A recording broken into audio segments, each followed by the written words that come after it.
கிட்டத்தட்ட ஒரு நடிகருடைய ஐடி விங்னால் ஒரு படத்துக்கு 25% ஷேர் கிடைக்க வேண்டியது குறைஞ்சி 20% வந்திருக்குன்னு சொல்லி இப்போ ஸ்டுடியோ இதை நம்ம திரைப்பட வட்டாரங்களில் பேசிக்கிறாங்க.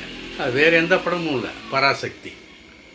அந்த ஐடி விங்கினுடைய நடிகர், அதாவது அந்த நடிகரை ஆதரித்து நடத்தும் அந்த ஐடி விங்ஸ், அவங்க தொடர்ந்து படம் நல்லா இல்லை அப்படின்னு சொல்லி பிரச்சாரம் பண்ணதுனால தியேட்டருக்கு வர்றவங்களுடைய எண்ணிக்கை குறைஞ்சிருச்சுன்னு சொல்லி அவங்க பேசிக்கிறாங்க. அது ஓரளவு இல்லை, உண்மையாகவே அது நிஜம்தான். இப்போ பெரும்பாலான ஊடகங்கள் சொல்வதெல்லாம் பொய்ன்னு தெரிஞ்சாலும் அதை மக்கள் நம்புகிற காலமும் ஆயிடுச்சு. அரசாங்கமே நம்புதுன்னா அப்புறம் மற்றவங்க சாதாரண மக்கள் நம்புறதுக்கு என்ன கேட்கவா வேணும்? அந்தளவு இந்த இந்த விங்க்கு பலமாக இருக்கா அல்லது மக்கள் பலவீனமாக இருக்காங்களாங்கிறத மக்கள் தான் சிந்திச்சு பார்க்கணும். ஒரு சாதாரண ஒருத்தவன் படம் வர்றதுக்கு முன்னாலே படம் நல்லா இல்லைன்னு சொன்னால் அதை நம்புகிற அளவுக்கு மக்கள் போயிட்டாங்களே அப்படிங்கிற ஒரு கவலை, வருத்தம் நமக்கு இருக்குது. சரி, இப்போ சிவகார்த்திகேயன் அவருடைய எஸ்கே ஸ்டுடியோ ஒரு மிக பிரமாண்டமான ஒரு படத்தை தயாரிச்சிருக்காங்க. அதில் என்ன மெயின் நடிகை யாருன்னா ராதிகா சரத்குமார். அது சும்மாவே அந்த அம்மா நடிப்பு அரக்கின்னு சொல்லலாம். தமிழ் சினிமாவில் அந்த அம்மா மாதிரி நடிக்கிறதுக்கு வேறு ஆள் யாரும் கிடையாது. கொஞ்சம் அசந்தம்னா ஆளை காலி பண்ணிடுவா அப்படிம்பாரு நடிகர் திலகம் சிவாஜி கணேசன். அந்த அளவுக்கு புகழ்பெற்றவங்க நடிகை ராதிகா சரத்குமார். அவங்களுக்கு கிழவி வேஷம், இந்த உசிலம்பட்டி ஏரியாக்களில் இருக்கிற கிழவிகளை முன்மாதிரியாக எடுத்து கிட்டத்தட்ட 100 கிழவிகளை முன்மாதிரியாக எடுத்து அதை இந்த அம்மாவுக்கு பொருத்தி பார்த்து அதே மாதிரி பின்கொசுபம், தண்டட்டி ஃபேமஸ். அந்த கிழக்கு சீமையில் அந்த உள்ள பொம்மை பார்த்திங்கன்னா தாய் கிழவிகளுடைய முகத்தொற்றம் எப்படின்னா கொஞ்சம் அரைச்சிருக்கும். இந்த வெத்தலை போட்டு அந்த வெத்தலை கரை, பல்ல இடுக்குகள், முகம் கொஞ்சம் இப்படி ஊதி போயிருக்கும்.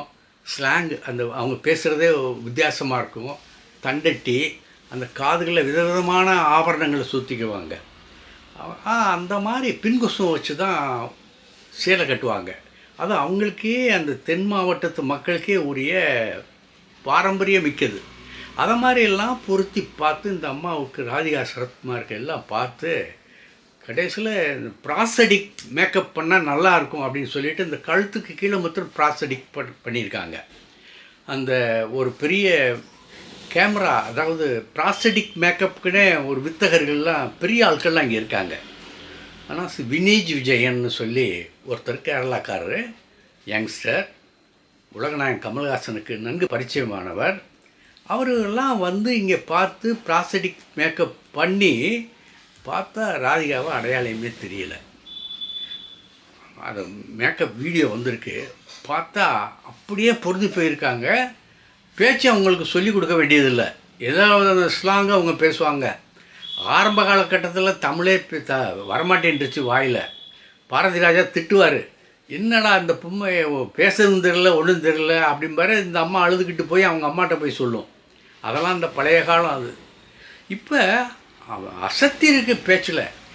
அந்த ஒரு வசைச்சொல் ஒன்று உண்டு, துமை சேலை அப்படிங்கிற மாதிரி ஒரு வசைச்சொல் உண்டு தென் தமிழகத்தில் உண்டு. அது பெண்கள் சாதாரணமாக பேசுவாங்க. அந்த வசைச்சொல்லும் ரொம்ப சாதுரியமாக இந்த அம்மா பேசியிருக்காங்க. ஃபஸ்ட்டு இந்த மேக்கப் ஸ்டில்லு கரெக்டாக ஆனவர் கிட்டத்தட்ட 4 சிட்டிங்கு உட்காந்துருக்காங்க மேக்கப்புக்கு.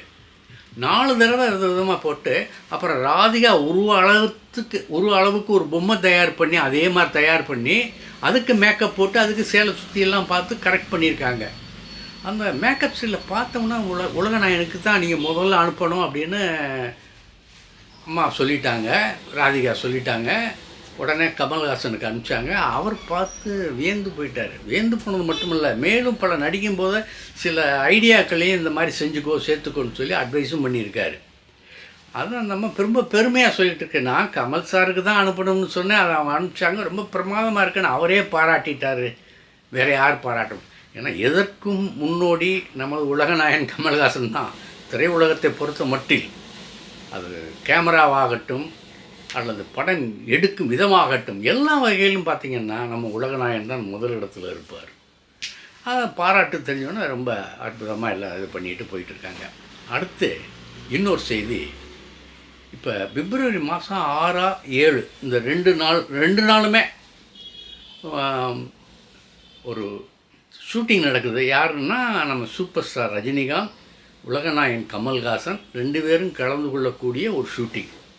அதாவது இந்த படம் கமல் ரஜினி சேர்ந்து நடிக்கும் படம் இருக்கு இல்லையா, அந்த சேர்ந்து நடிக்கும் படத்துக்கு டைரக்டர் வந்து நெல்சன், கேமராமேன் ராஜீவ் மேனன். இங்கே சென்னையில் தான் செட்டு போட்டுட்ருக்காங்க. அந்த ஷூட்டிங் வேலை அதாவது ஒரு வாரத்துக்கு தேவையான எல்லா இதுவும் தயார் பண்ணிட்டாங்க. அது முன்னேற்பாடுகள்னு சொல்லுவாங்கள்ல, அதுக்கு ஒரு வாரத்துக்கு முந்தையே நம்ம தயாராகிருக்கணும் அங்கே போய் ஷூட்டிங் பண்ணுறதுக்கு அப்படின்னு சொல்லிட்டாங்க. இந்த அது முன்னோட்டம் மன்னிக்கணும், அது முன்னோட்டம். அந்த முன்னோட்ட காட்சிக்காக எல்லாமே ஒப்புதல் வாங்கியாச்சு. கமல் சாருக்கும் ஓகே ஆயிடுச்சு, நம்ம ரஜினி சாருக்கும் ஓகே ஆயிடுச்சு, நெல்சனும் தலையாட்டிட்டார். இது வந்து டார்க் காமெடி வகையான படம். இது இந்த டார்க் காமெடிங்கிறதுல நெல்சன் வந்து ரொம்ப கெட்டிக்காரர், கிங்குன்னே சொல்கிறாங்க எல்லாருமே. அவர் மாதிரி டார்க் காமெடியில் இப்போ பின்னி எடுக்கிற ஆள் யாரும் கிடையாதுங்க அப்படின்னு சொல்கிறாங்க. அந்த ஒரு நம்பிக்கையில் அவங்க 2 பேரும் சேர்ந்து இணைஞ்சு நடிக்கிறாங்க. இந்த படத்தை எடுக்கிறது ரெட் ஜெயண்ட். இந்த ரெட் ஜெயண்ட்டுக்கு எப்படி வந்தது அப்படின்னா, பொதுவாக இந்த ரஜினி நடித்து கமல் தயாரிக்கிறதுன்னு ஒரு படம் இருக்குது. இன்னொன்று கமலும் ரஜினியும் சேர்ந்து நடித்து கமல் தயாரிக்கிற படம், அதாவது கமலே 2 படத்தையும் நடிக்கிறது தயார் பண்ணுறதுன்னு ஒன்று இருந்தது. அது சில பல காரணங்களால் மாற்றி அமைக்கப்பட்டிருக்கிறது. அதாவது இந்த கமல் உங்களுக்கு ஞாபகம் இருக்குன்னு நினைக்கிறேன், ஹாட் ஸ்டார் மூலமாக ஒரு படங்கள், அதாவது 4000 கோடி scheme, Tamil Nadu and hot star இவங்க 2 பேரும் இணைஞ்சு தயார் பண்ணுற படத்துக்கு நிதி உதவி வந்து கமலுக்கு கொடுக்கறதாக ஒன்று சொல்லியிருந்தாங்க. அந்த நிதி ஏற்பாட்டின்படி தான் இந்த படம் எடுக்கணும்னு இருந்தது. அதில் சில ஏற்பாடுகள் மாற்றம் நிகழ்ந்து இப்போ அதை ரெட் ஜெயண்ட் மூவிஸ் வந்து அவங்க எடுக்கிறாங்க அப்படின்னு சொல்கிறாங்க. நல்லது தானே, இருக்கட்டும். அதுலேயும் கமல் சாருக்கு பங்கு இல்லாமல் இருக்குமாங்கிறது நீ போக தான் பார்த்தா தான் தெரியும். ஆனால் இந்த மாதிரி ஒரு முன்னேற்பாடுகள் நடந்துக்கிட்டு இருக்கு அப்படிங்கிறத சிலர் பதிவு பண்ணியிருக்காங்க. நான் நேற்றே பதிவு பண்ணணும். நேற்று அந்த படத்துக்கு போயிட்டதுனால, காந்தி டாக்ஸ் படத்துக்கு போயிட்டதுனால அதை என்னால் பதிவு பண்ண முடியலை. இப்போ இன்றைக்கி பதிவு பண்ணுறேன். இன்னொன்று சங்கர் வேள்பாரி. இந்த வேள்பாரி வந்து பென் ஸ்டுடியோஸுங்கிறத ஒரு பாம்பேயில் ஒரு பெரிய நிறுவனம். இந்த நிறுவனத்தோடு சேர்ந்து தான் இந்த படத்தை சங்கர் எடுக்கிறார். கிட்டத்தட்ட 1000 கோடி பட்ஜெட். இந்த 1000 கோடி பட்ஜெட்டில் ஒரு தமிழக குறுநில மன்னனை பற்றிய படம் இது. வேள்பாரிங்கிறது அந்த தமிழக பாரிமலை பக்கத்தில் பரம்பு மலைன்னு சொல்லுவோம்ல, இலக்கியத்துலலாம் வரும் பரம்பு மலை அப்படின்ட்டு. பரங்கி மலை அல்ல, பரம்பு மலை. அந்த ஆண்ட குறுநில மன்னனுடைய கதை. தமிழ் முகம்தான் வேணும் அதுக்கு. ஆனால் அந்த தயாரிப்பு நிறுவனம் என்ன சொல்லியிருக்குன்னா சங்கர்கிட்ட, சார் இது 1000 கோடி பட்ஜெட்டில் எடுக்கிறோம், கிட்டத்தட்ட 3 பாகமாக வரலாம். அதை 3 பாகமாக எடுத்து கொடுக்கறதுக்கு எல்லாமே நாங்கள் எல்லா விதமான உதவி செய்கிறோம். பட் இது ஒரு பேன் இண்டியா படமாக இருந்தால் தான் கலெக்ஷன் ஆகும். அதை ஒட்டி நீங்கள் தமிழ்நாடுக்கு மட்டுமே வச்சுட்டு இதை எடுத்தீங்கன்னு சொன்னால் கதைக்கு சரிவிட்டு வராது. ஆகவே இது பேன் இண்டியா ஸ்டார் யாரோ ஒருத்தர், அவரை தான் நீங்கள் ஹீரோவாக போடணும் அப்படின்னு சொல்லியிருக்காங்க. ஆனால் கதை வந்து தமிழகத்தினுடைய குறுநில மன்னனை பற்றிய கதை. அதில் வந்து ஒரு வடநாட்டில் புகழ்பெற்றவரை கொண்டாந்து போட்டு அது வந்து பேன் இண்டியா ஸ்டார் அப்படின்னு சொன்னால் அது சரிப்பட்டு வருமா? அவங்க யாருன்னா ரன்வீர் சிங்கை வந்து மனசில் வச்சுக்கிட்டு அவங்க சொல்கிறாங்க. ஆனால் ரன்வீர் சிங் இதுக்கு பொருத்தமான ஆள் தான். அந்த பொதுவான ஒரு கேரக்டர்னு எடுத்துக்கிட்டிங்கன்னா ஒரு மன்னனுக்குரிய ஒரு தோற்றம் இருக்கும். ஆனால் அது மண்ணின் வாசனை இருக்கணும்ல, மண்ணின் வாசம் வேணும்ல. இப்போ தமிழகத்தில் வந்து அசோக சக்கரவர்த்தியை பற்றி எடுக்கிறதுனா சரி, அவர் வட இந்தியாவை சேர்ந்து அவருக்கு என்ன முகம்ங்கிறது தெரியாது, யார் வேணாலும் அதில் பொருந்தி போகலாம். சிவாஜி மன்னன் அது யார் வேணாலும் பொருந்தி போகலாம். நடிகர் திலகம் சிவாஜி தான் அதுக்கேற்ற முகம்னு சொல்லி வட இந்தியர்களே பாராட்டி பேசினாங்க. இப்படி தான் சிவாஜி இருந்தார்னு சொல்லும் அளவுக்கு அவருடைய வேஷம் பொருந்தி போயிருந்தது. ஆனால் தமிழக மண்ணின் மைந்தர்களை பற்றி படம் எடுக்கும்போது அது கொஞ்சம் கவனமாக இருக்கணும் இல்லையா, எச்சரிக்கையாக இருக்கணும் இல்லையா. சரி, இப்போ எதுக்காக அதை சொல்கிறேன்னா, இப்போ கல்கி 2 உலகநாயகன் கமல்ஹாசன் அடுத்த மாதம் பிப்ரவரி மாதம் அவர் படப்பிடிப்புக்கு போகலாம் அப்படின்னு நினச்சிக்கிட்டு இருக்க நேரத்தில் ஒரு சின்ன தடங்கள், ஒரு இடையூறு. என்னன்னு கேட்குறீங்களா? அதில் ஏற்கனவே தீபிகா படுகோனே நடிச்சிருந்தாங்க தெரியுமா உங்களுக்கு? அவங்க இப்போ நான் என்னால் முடியாது, நான் பிள்ளையை பார்த்துட்டேன், நான் அதை பார்க்கணும் அப்படின்னு சொல்லிட்டதுனால அந்த அம்மாவுக்கு பதிலாக சாய் பல்லவியை போடலாம் அப்படின்னு தீர்மானம் பண்ணாங்க. பட் அங்கே நார்த் இந்தியாவில் என்ன சொல்கிறாங்கன்னா, சாய் பல்லவனுடைய உடல் மொழி, அதாவது தீபிகா படுகோனே மாதிரி இருக்காது. அவங்க கிட்டத்தட்ட ஒரு அரை உடம்புல மற்ற இடங்களில் இந்த வட இந்திய நடிகைகளுக்கு கையில் ரவுக்கை இல்லாமல் அல்லது முக்கால்வாசி உடம்பை காட்டி நடிக்கிறதில்ல. அவங்களுக்கு எந்த விதமான ஒரு தயக்கமும் இருக்க போகிறதில்ல.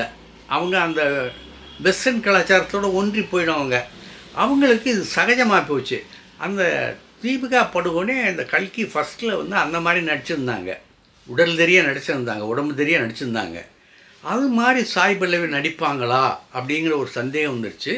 அந்த மாதிரி உடல் மொழி, அந்த பாடி ஸ்ட்ரக்சர் அந்த மாதிரி இருக்குமா அப்படிங்கிற சந்தேகத்தை கிளப்பி வேறு தான் பார்க்கணும் அப்படிங்கிற மாதிரி ஒரு பிரச்சனையை கொண்டாந்து தள்ளிவிட்டாங்க. இப்போ அதுக்கேற்ற மாதிரி வேறு ஒரு நடிகை தேடுற லெவலில் அந்த படத்தினுடைய தயாரிப்பாளர்கள் இருக்காங்க. அது எப்போ முடிவாகி எப்படி அது மறுபடியும் சிறகடிக்க போகுதுன்னு தெரியல.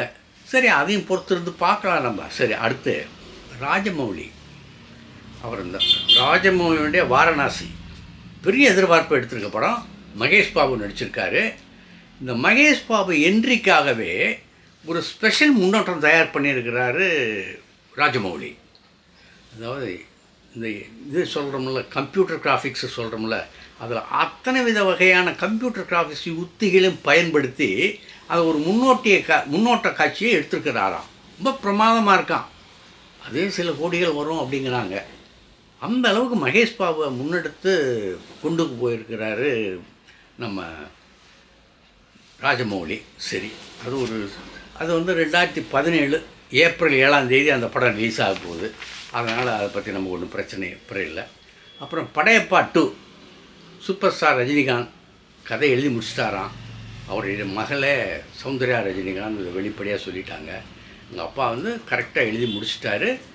அவர் அதுக்கு என்ன மனசு வச்சுருக்காரோ, யார் டைரக்டராக போடணும்னு நினைக்கிறாரோ, யாரும் அந்த கேரக்டர் போடலாம் அப்படின்னு நினைக்கிறாரோ, அதெல்லாம் பின்னர் அவர் தான் முடிவு செய்யணும் அப்படின்னு அந்த அம்மா சொல்லிட்டாங்க. அது ஒரு நல்ல விஷயமாக இருந்தது. அப்புறம் இந்த உச்சநீதிமன்றம், இந்த ஜனநாயகன் பிப்ரவரி 20 வரும்னு நம்ம ஏற்கனவே நான் தான் சொல்லியிருக்கேன். அதுக்கு வாய்ப்பு இருக்குதுன்னு கருதிக்கிட்டு இருந்த நேரத்தில் இந்த கேஸ்களும் அதுக்கு இணக்கமாக தீர்ப்புகள் அது இதுன்னு இந்த கம்பெனி வேறு கேவிஎன் கம்பெனி வாபஸ் வாங்கிக்கிற போகிறோம் அப்படின்னு அது ஒரு செய்தியை அவங்க உலாவ விட்டாங்க. அது இந்த ஒரு வதந்தியாக தான் இருக்குன்னு நினச்சா அந்த கம்பெனியே அந்த மாதிரி ஒரு செய்தியை பரப்பி விட்டாங்க அப்படிங்கிற ஒரு தகவல் நமக்கு கிடச்சிருக்கு. அது எப்படியோ எது பண்ணாலும் சரி, இப்போ உச்சநீதிமன்றத்தில் நம்ம தணிக்கை குழு ஒரு கேவியட் தாக்கல் பண்ணியிருக்காங்க. அவங்க என்ன முடிவுக்கு வந்திருந்தாலும் சொல்லி அந்த முடிவுக்கு முன்னால் எங்களையும் ஒரு வார்த்தை கேட்கணும் அப்படின்னு சொல்லி ஒரு பெரிய முட்டுக்கட்டையை போட்டாங்க. இந்த முட்டுக்கட்டையை ஊடகங்கள் ஏனோ மறைச்சு இல்லை எல்லாம் சரியாக போகுங்கிற மாதிரி ஒரு செய்தியை பரப்பிக்கிட்டு இருக்காங்க. எலெக்ஷன் நெருங்குதில்ல, அதுவும் அவங்க துட்டு கொடுத்து வாங்கின அந்த ஊடகங்கள் தான் அந்த மாதிரி சொல்லிக்கிட்டு இருக்காங்க. அதுக்கு மக்கள் என்ன தீர்ப்பளிக்க போகிறாங்கங்கிறது தெரியல. இப்போவே முக்கால்வாசி படம் இந்த மாதிரி அவங்க சென்சார் கட்டுக்கு போயிட்டு வந்தாலும், படம் தப்பி வந்தாலும் அது விறுவிறுப்பாக இருக்குமா, ஒப்பேருமா அப்படிங்கிற ஒரு சந்தேகம் தியேட்டருக்காரர்களுக்கும் வந்துருச்சு, விநியோகஸ்தர்களுக்கும் வந்திருக்கு. ஏன்னா அம்பாட்டுக்கு வெட்டி கூறு போட்டானா என்ன, யார் படத்தை பார்க்குறது, யாருக்கு என்ன புரியும்? ஆக விஜயனுடைய கடைசி படம் பல சின்னாபின்னங்களுக்கு மத்தியில் தான் வெளிவரும் அப்படின்னு தோணுது. சரி பார்ப்போம், நம்மளும் பார்க்கத்தானே போகிறோம் அது எப்படி நடக்குது. ஏன்னா இந்த ஐடிவிக்காரன் அடுத்தவன் படத்தை எவ்வளோ சொல்லி கெடுத்தானோ அதே மாதிரி அவன் படத்துக்கும் வரும்ல, வினய் வரும்ல, அதைத்தான் எல்லாருமே சொல்லிக்கிட்டு இருக்காங்க. அப்புறம் ஜெய்பீம் தமிழக அரசு வந்து பரிசு கொடுத்துருக்காங்க. 2023ஆம் ஆண்டின் சிறந்த படம் ஜெய்பீம்னு தேர்ந்தெடுத்திருக்காங்க. இந்த ஜெய்பீம் நேரடியாக ஓடிடிக்கு போனது. அதாவது யார் தயார் பண்ணியிருந்தாங்கன்னா ஜெய்பீம் டிஜே ஞானவேல் தான் டைரக்டர். ஓய்வு பெற்ற நீதியரசர் சந்துரு தான் அதனுடைய கதையாக்கம்.